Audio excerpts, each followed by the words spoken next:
بيشبهوا الموبايل ده بالايفون وبيقولوا عليه ايفون الغلابه عشان الشاشه اللي بتتفاعل شبه الايفون 14 برو. ده ريلمي سي 55 احدث موبايل من ريلمي، حقق نجاح كبير في السوق المصري. في الفيديو ده ان شاء الله هنشوف مع بعض المميزات والعيوب وكمان سعر الموبايل وهل يستحق انك تشتريه ولا لا.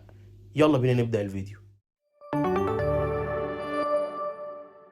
السلام عليكم واهلا بيكم في فيديو جديد مع ريلمي سي 55. اول حاجه بنبدا بيها دايما هي التصميم. تصميم الموبايل شيك جدا جدا بالنقشه الخشبيه اللي على الظهر، مع العلم انه بلاستيك بالكامل، ولكن ده مش هتحسه قوي لان التصميم عصري جدا، وكمان على الرغم من انه مط الا انه هيديك انعكاسات ضوء مع تحريك الموبايل، وده واضح معانا في الفيديو. كمان اللي بيكمل جمال الموبايل شكل الكاميرا اللي بتيجي في اطار لامع املس مختلف عن الظهر المط. الكاميرا بتيجي ثنائيه بعدستين ضخمتين شكلهم مميز جدا، ولو لاحظت في شكل الظهر هتحس ان الموبايل ده شبه اوبو رينو 9 5G. تصميم الظهر مميز وبيعبر عن تنافس الموبايل ده مع فئات تانية اعلى منه، ودي نقطة إيجابية في التصميم. زود على التصميم الجميل ده حواف الموبايل اللي بتيجي مستقيمة بإطار فلات تماما زي الآيفون، ودي نقطة أنا بشوفها بتزود من شياكة التصميم. وزن الموبايل معقول بوزن 190 جرام بسمك 7.9 ملم عشان مسكة الموبايل تبقى مريحة. الموبايل ده بيجي بلونين اتنين بس، اللون اللي معانا في الفيديو واللون الاسود. لو لاحظت بقى الإطار من اليمين هتلاقي زرار التحكم في الصوت، ومن تحتهم زرار الباور اللي بيجي مدمج فيه البصمة اللي كالعادة بتشتغل بكل كفاءة. في الإطار بقى من الشمال مفيش غير منفذ الشريحة اللي بيدعم تركيب شريحتين اتصال وميموري خارجي بمنفذ منفصل. أما بقى من الأسفل هتلاقي السماعة الخارجية، منفذ الشحن التايب سي والمايك الخارجي، واخيرا منفذ 3.5 ملم عشان سماعات الهاند فري. في النهايه التصميم جميل جدا وانا متاكد انه هيعجبك زي ما عجبني. ومن هنا ننتقل للنقطه الثانيه وهي الشاشه. بس قبل ما ننتقل ليها هقول لك الاول محتويات العلبه. هتلاقي معاك في العلبه الورق الخاص والشاحن ال 33 واط والجراب اللي بيجي مع الموبايل. ننتقل بقى للنقطه الثانيه وهي الشاشه. الشاشه كبيره بتيجي بشكل الثقب الكبير شويه ده، بتيجي بحجم 6.7 انش. شاشة IPS LCD بدقة فول HD بلس، بتيجي بتردد بيوصل لحد 90 هرتز. سلسلة الريلمي سي عموما شاشاتها مش بيتجاوز 60 هرتز، ولكن في سي 55 التردد بقى أعلى شوية ووصل لحد 90. الشاشة هنا متواضعة من حيث المميزات، للأسف مش بتدعم ال HDR ومش بتيجي AMOLED زي المنافسين ولا حتى 120 هرتز، وده يخليك تراجع نفسك الأول قبل ما تفكر تشتريه، لأن الشاشات ال IPS مش بتاخد منها احسن الوان. وكمان لو اتعودت قبل كده على استخدام شاشه اعلى منه مثلا شاشه اموليد هتحس بالفرق بينهم جدا. وريلمي عارفه كويس ان الشاشه مش احسن حاجه في الموبايل، وعشان كده بتحاول تغطي عليها بشكل تاني، وهو الميني كابسول اللي حوالين الكاميرا الاماميه اللي بيجي شبه الدايناميك ايلاند اللي موجود في الايفون،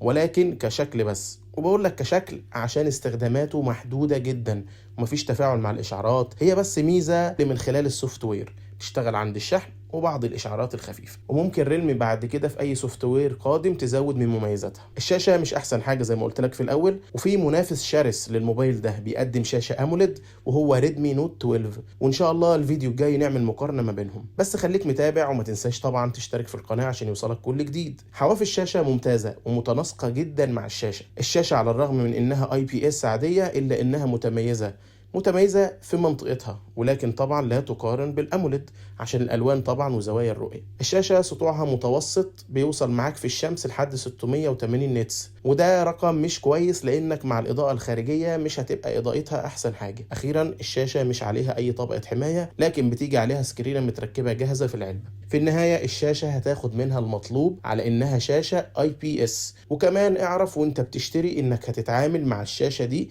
اللي هتديك تجربة كويسة في التصفح ومشاهدة الفيديوهات وغيرها، ولكن لا تزال فيها عيوب الشاشات IPS اللي ذكرتها من شوية. ومن هنا بقى ننتقل للنقطة الثالثة وهي الأداء. ريلمي سي 55 بيجي مع معالج من ميديا تك وهو هيليو G88، والمعالج ده طبعا غني عن التعريف. بيجي بتكنولوجيا 12 نانومتر اللي بيقدم أداء ممتاز في التصفح والتنقل بين التطبيقات، وكمان بيقدم تجربة ألعاب جيدة جدا. كل ده مع رام بيوصل معاك أعلى من قيمته من خلال السوفت وير الخاص بالموبايل، مع العلم إن الموضوع ده فعال لكن مش قوي. الموبايل بيجي بأحدث واجهة من ريلمي UI 4 مع اندرويد 13. بصراحة أداء الموبايل كويس جدا جدا، ومش هتواجه منه أي مشاكل، ومش هيأثر معاك أبدا في أداء المهام، وكمان مش هيأثر معاك في الألعاب. بس مع تكنولوجيا ال 12 نانومتر اللي مع الاستخدام المكثف هتلاقي الموبايل بيسخن معاك شوية، وكمان بيستهلك طاقة أكبر، لكن فيما عدا ذلك الأداء ممتاز جدا وعن تجارب سابقة لنفس المعالج. ريلمي سي 55 بيدعم مستشعر التقارب اللي هو بتاع المكالمات لما تقربها على ودنك، وشغال كويس. أما مستشعر الجيروسكوب هو بيقبله لكن مش هيبقى أفضل حاجة لأنه بيجي سوفت وير مش جيروسكوب حقيقي. الموبايل بيدعم تسجيل المكالمات ولكن بيدي تحذير بالتسجيل. ريلمي سي 55 مش بيدعم خاصية ال NFC، ولكن بعض النسخ بتدعم ال NFC بس يكون مكتوب على العلبة من بره. الصوت هنا أحادي مش ستيريو، ولكن في ميزة في الموبايل تقدر من خلالها تخليك تعلي الصوت للضعف حرفيا، ولكن الصوت بيبقى عالي جدا ومش بيبقى واضح قوي، وده طبيعي. الموبايل بيدعم منفذ 3.5 ملم عشان سماعات الهاند فري، وللأسف مش بيدعم ميكروفون إضافي خاص بالعزل. في النهاية الأداء ممتاز وعملي جدا وهيعجبك ومنافس جدا. ننتقل بقى للنقطة الرابعة وهي الكاميرات. الكاميرا الأمامية أحادية بدقة 8 ميجا، والكاميرا الخلفية ثنائية، الأولى الأساسية بدقة 64 ميجا بفتحة عدسة f1.8، والتانية بتيجي 2 ميجا خاصة بالعزل. لأول لحظة هتقول إن الكاميرا الثنائية دي أكيد مش كويسة، لكن أقول لك لأ، الكاميرا ممتازة وأحسن من موبايلات كتير زيه، بل وأعلى منه زي الريلمي 10 والريلمي 9 اي وكمان الريدمي نوت 12. الكاميرا الخلفية بتقدم أداء ممتاز جدا،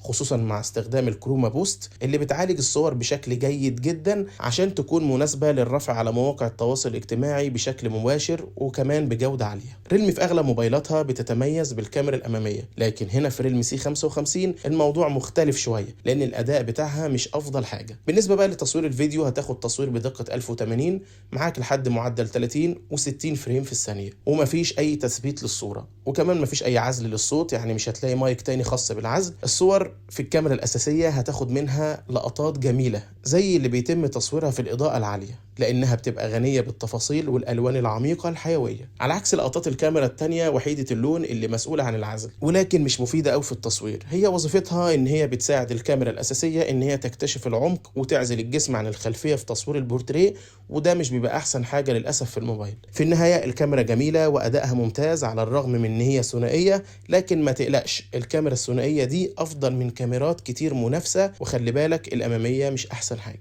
ننتقل بقى للبطارية والشحن. ريلمي سي 55 بيجي ببطارية ضخمة 5000 ملي أمبير، بطارية قوية جدا وبتدوم معاك اليوم كامل، لأنها بتشغل الموبايل معاك لحد 8 ساعات شاشة مفتوحة بشكل متواصل، وده رقم فوق الممتاز. مع إن المعالج بيجي بمعمارية 12 نانومتر اللي بيستهلك بطارية كتير، لكن ده مش هيأثر معاك نهائي في حاجة لأن البطارية بالفعل قوية. البطارية دي بقى معاها شاحن بقدرة 33 واط، شاحن سريع وقوي وعملي جدا طبعا مع الموبايل، والأهم من كل ده إنك هتلاقيه معاك في العلبة. الشاحن ده هيشحن لك الموبايل لحد 50% في نص ساعة، وبيشحنه بالكامل في ساعة أو أكتر حاجة بسيطة. في النهاية ريلمي اهتمت في الموبايل ده إن هي تديك تصميم مميز، وده شفناه، وكمان أداء أكتر من ممتاز، وكاميرا على الرغم من إنها ثنائية إلا أنها تتفوق على كتير من المنافسين. كل ده بيجي مع بطارية كبيرة وشاحن قوي في العلبة. النقطة الأهم اللي ما عجبتنيش في الموبايل ده إنه مش بيجي بشاشة قوية تكمل التجربة دي، ومع ذلك أضافت ميزة الميني كابسول عشان تعوضك عن الشاشة اللي مش أحسن حاجة. آخر حاجة معانا في الفيديو ده هي سعر الموبايل. ريلمي سي 55 بيجي بسعر 7400 جنيه مصري، والأسعار هتظهر لك على الشاشة بعملات مختلفة. لو وصلت لحد هنا بشكرك على المشاهدة،